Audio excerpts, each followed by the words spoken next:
We will draw this city closer together. We will replace the frigidity of rugged individualism with the warmth of collectivism. Zohran Mamdani is coming. He's gaining traction. I am not a socialist, nor do I aspire to see socialism in the United States of America. I don't know anywhere in the world where true socialism has worked. I don't see it. I think the people are realizing that they've been fooled. What I want to know is that when you freeze rent, what else have you frozen? There's no such thing as free in America. There's no such thing as free. We're going to be in debt. We're going to be in a position we've never seen New York City ever.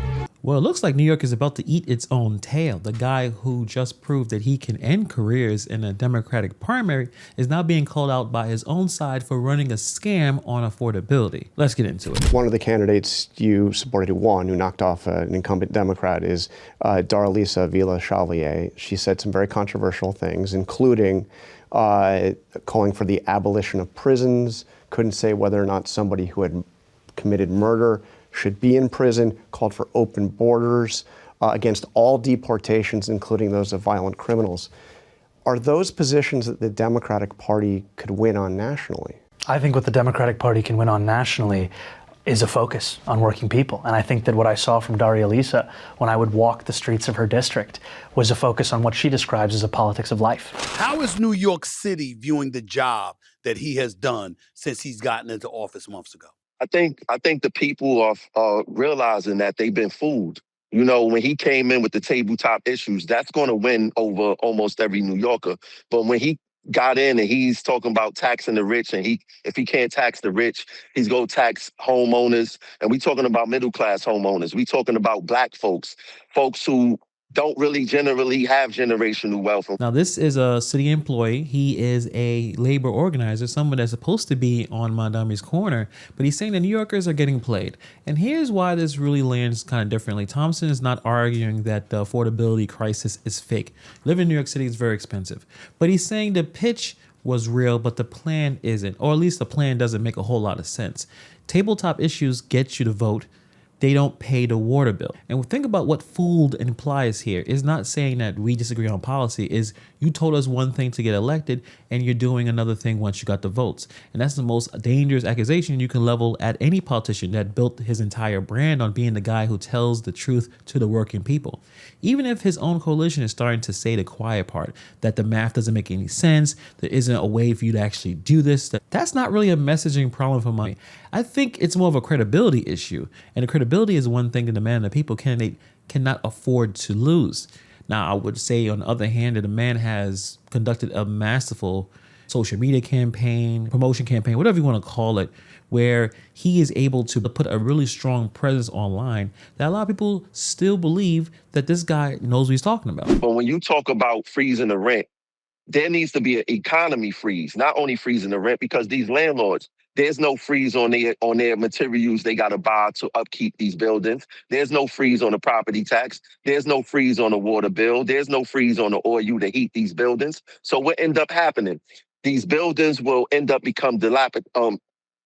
Dilapidated. Yeah. And that makes a whole lot of sense, because what Thompson is laying out here is just basic, boring, basic economics. You freeze rent, fine. I believe anyone that's in those apartments and received that mandate are happy, obviously. But the problem is nobody froze the cost of the boiler. Nobody froze property taxes. Nobody froze the guy who needs to fix the roof. So landlords are stuck holding a bill that keeps climbing until their income gets capped by City Hall. And I understand the instinct to say, who cares, tax the landlords, especially when they're struggling, that not every single landlord is a multimillionaire. But that's not how it plays out in real buildings when there's real maintenance budgets. Deferred maintenance doesn't stay deferred. It starts to compound.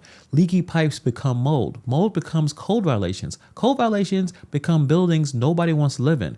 That's not a hypothetical. That's the exact cycle that hollowed out rent-stabilized housing back in the day. Actually, the worst landlord in the city is the city itself, NYCHA. Those buildings aren't fixed because not enough money is going into the system. So Thompson is basically saying, we're going to try to run this experiment again on purpose and then try to call it a win. It doesn't make sense. And the scary part of all this, none of this requires Mamdani to be lying. It just requires him to be just wrong about the math. And wrong about the math is still going to be a crisis when you had a tenant living in these buildings in the next couple of years. And again, and more importantly, does freezing rents help lower rents overall? I mean, I personally do not live in a rent controlled building. So what do you think is going to happen to the other rents? Those rents are going to suddenly go down? Why? If you're in a rent stabilized building, you're probably not going to leave. You're probably going to stay there even longer. That just keeps the other rents in the non-subsidized buildings high. As you can see from Manhattan, where I think the average rent is still $4,000 to $5,000 a month. Zohran Mamdani is coming. He's gaining traction. I am not a socialist, nor do I aspire to see socialism in the United States of America. I don't know anywhere in the world where true socialism has worked. I don't see it. I don't know where communism has worked. I don't see it. What I want to know is that when you freeze rent, what else have you frozen? Have you frozen the price of equipment? Have you frozen maintenance? Have you frozen those things? Because those things still need to happen, and it costs. Nothing's free. And if you're talking about taxing and more taxing, excuse me, you're going to run businesses out of New York City, and then ultimately, where's the money going to come from? To develop a middle class, let alone pay them.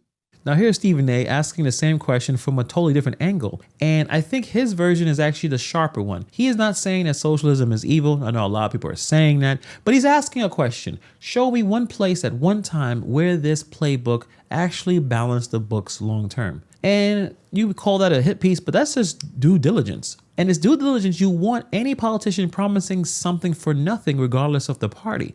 But the line that really gets me is the follow-up. When you freeze rent, what else have you frozen? That's the whole segment in this one sentence. Because Mamdani froze the number tenants see on their leases, but he didn't freeze the number that determines whether the building still has heat in January. Two totally different freezes, and one of them got the press conference. That's why the affordability as a slogan is so easy to sell, but it's so hard to actually deliver. The win is immediate and visible. The cost is delayed and invisible. By the time the bill comes due, the guy who froze the rent has already moved on to the next headline. So here's where I lay on this.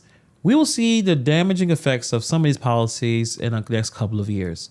So he's not wrong. I'm talking about the mayor, that the city is unaffordable. Nobody's going to argue that. The wealth gap is real. The rents are too high. The anger is real. But the real problem and the real solution are two different conversations. And that's what Thompson is laying out there, is the solution on the table might just be moving the pain around instead of actually fixing the issues, taking the problem off the tenant, but then putting it onto the landlord. And then eventually it's going to go back to the tenant anyway when that building falls apart. That's the trap for the whole Democratic Party right now, not just New York.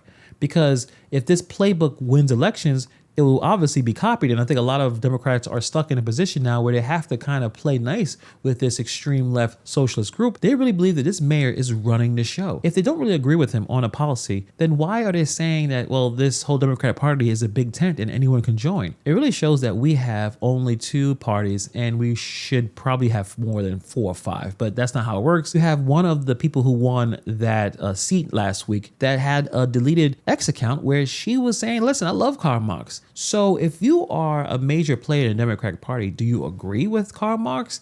Well, this person did, but they can't say no because, again, they believe that the mayor of New York is extremely popular and they need to play nice with him.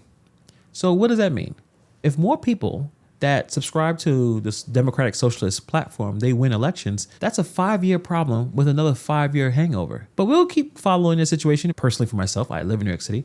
We'll see exactly what's going to go on with this Democratic situation. But let me know what you guys think about this in the comments below. Thank you for taking time to watch this video, and I'll see you guys in the next video.